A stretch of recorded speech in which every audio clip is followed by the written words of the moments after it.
Demons are masters of masquerading. From my over 24 years of practical ministry experience, I was able to make a pattern out of the cases that I've been dealing with. These things I want to read out to us are indications that there is a spirit on assignment around your life to frustrate your life, to truncate your destiny, to blot out every strand of possibility around you, to take away beauty from you. The first indicator is what I call accident and mishap prone. Whenever you notice that you are accident or mishap prone, it's an indication of the fact that a demon has been sent on your case. Job 1:13. And there was a day when his sons and his daughters were eating and drinking wine in their eldest brother's house. And there came a messenger unto Job and said, the oxen were plowing and the asses were feeding beside them, and the Sabeans fell upon them and took them away. And yea, they have slain all the servants with the edge of the sword, and I only am escaped alone to tell thee. While he was yet speaking, there came also another and said, the fire of God is fallen from heaven and had burned up the sheep and the servants and consumed them, and I only am escaped alone to tell thee. And while he was yet speaking, there came also another and said, the Chaldeans made out 3 bands and fell upon the camels and have carried them away. Yea, they slain the servants with the edge of the sword, and I only am escaped alone to tell thee. And while he was yet speaking, there came also another and said, thy sons and thy daughters. Now let me leave that 18 there. I want to explain something with 18. Accidents, mishap.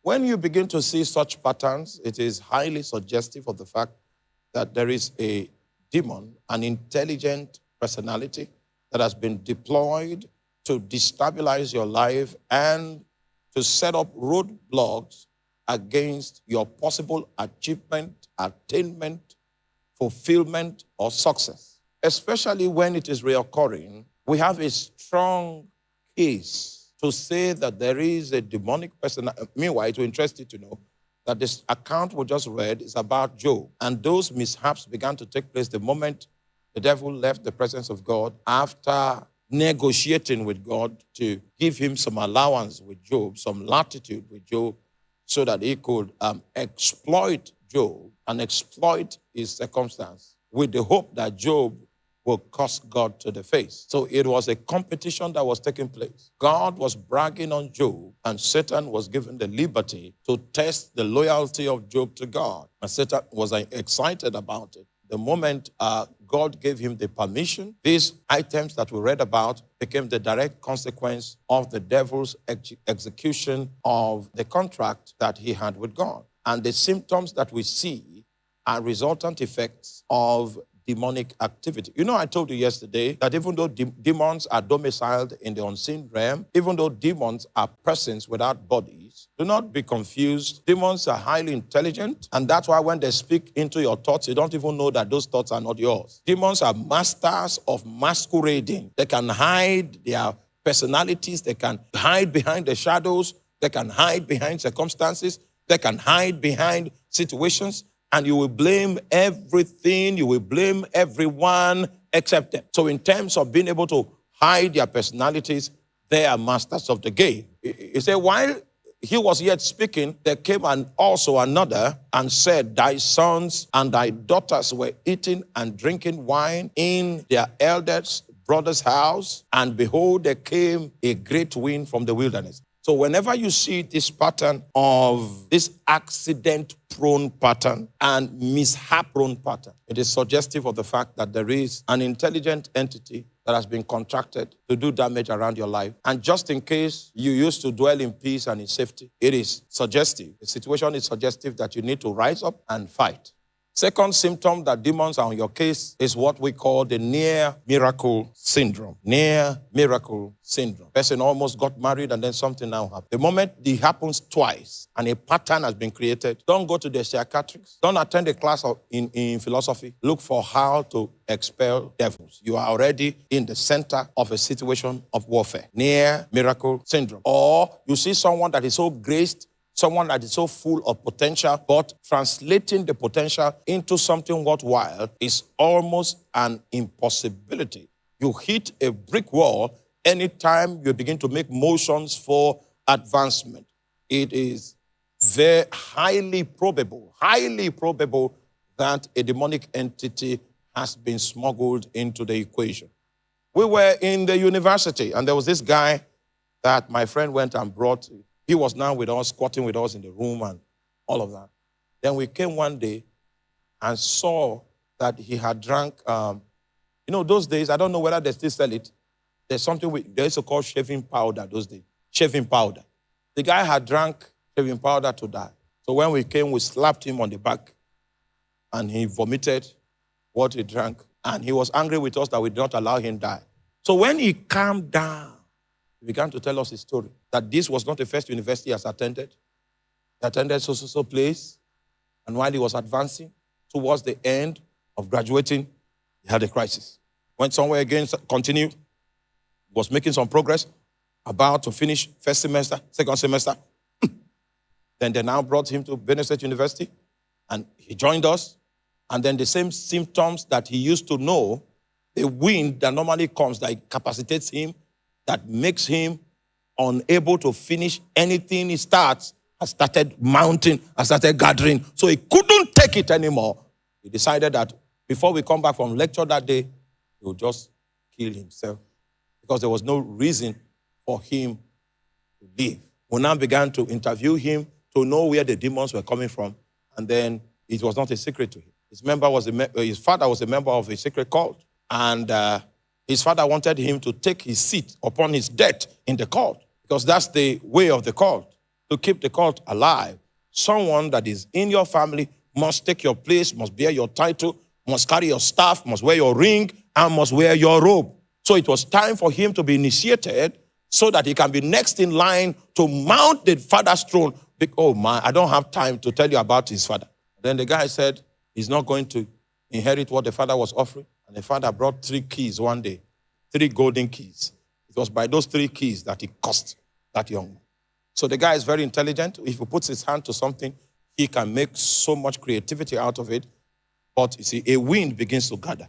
And when that atmosphere begins to form, it doesn't matter the height he has attained, he will not be able to accomplish it. And he felt so incapacitated in the face of that challenge that when he saw it forming the 3rd time, he just felt, okay, the best thing to do was for him to take his life. So there was no way, as intelligent as that guy was, there was no way he could achieve anything worthwhile because there was a resistance that was placed in his way. This resistance was invincible, but it was potent enough to stop him, to immobilize him, to discourage him, and it could even bring him to the point where he was willing to take his life. It might be in the area of your career, it might be in the area of marriage. The first person comes, looks upon you and says, oh my God, what a beautiful damsel. Your open teeth is in alignment, and all kinds of good comments on your life. 2 weeks into the relationship, 3 weeks, it begins to go stale. And in the 4th week, the person blocks you on Instagram, blocks you on Facebook, blocks you on YouTube, blocks you everywhere, and blocks your number. Blocked everywhere. And then another time you are going home in a bus and you see someone, the person looks upon you and says, the conductor wanted to insult you. The person came into the fight and said, hey, you don't do that. And so when you drop from the bus, the person said, the reason why I was fighting is because you are clean. Yeah. And when you begin to progress with it, you now notice there is this cloud that comes in and everything goes still. If you have seen that for about 2 times, it means we have an entity in this equation that we need to deal with. And the purpose of these lectures is to bring you to a point where we can deal with it. And indeed, it shall be dealt with. Third indication that demons are involved is that there is a pattern. You see a pattern. There is a science behind it. There's a science, a pattern. You know, the moment there is a pattern, it means that there's an intelligent personality that is behind it. There's a science behind it, a consistent pattern. This is how it happened in this generation. This is how it happened in another generation. This is how it is beginning to happen in this generation. As long as there's a pattern behind it, it is suggestive of the fact that there is a spiritual entity that is taking advantage. No matter how medical science may make attempts to explain to you that your situation, that is how it is and all of that, if that thing is hereditary, if it becomes a pattern, then an intelligent personality is behind it, and we need to track the person down so that we can dispossess him of the space, the workshop that he's operating in.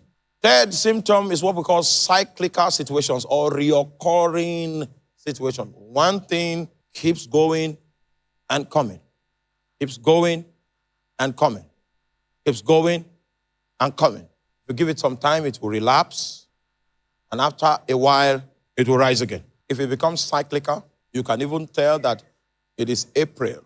During the month of April, it begins to come back.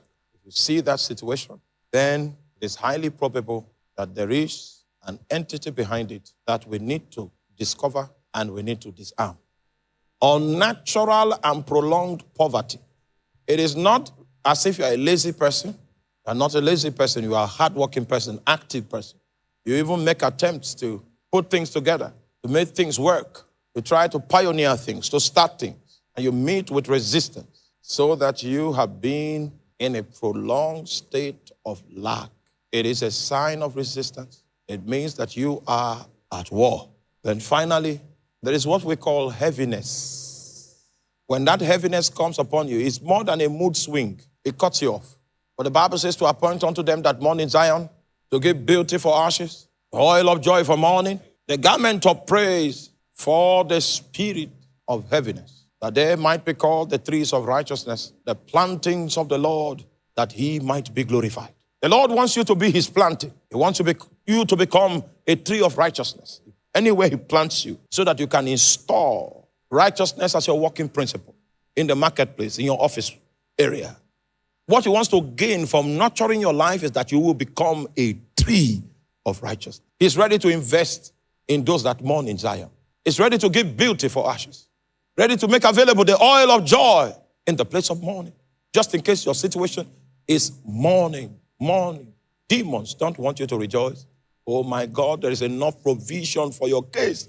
There is an oil of joy that God has allocated to all those that mourn in Zion. You will think that Zion is not a place for mourning, but God knows that people will mourn in Zion, so he made preparation. For those that are caught up in ashes, he has a destiny of beauty. Those that mourn, he has manufactured the oil of joy. And those that are taken by the spirit of heaviness, the Bible says he has made a tunic available, a garment of praise, that they might be called the trees of righteousness, the plantings of the Lord, that he might be glorified.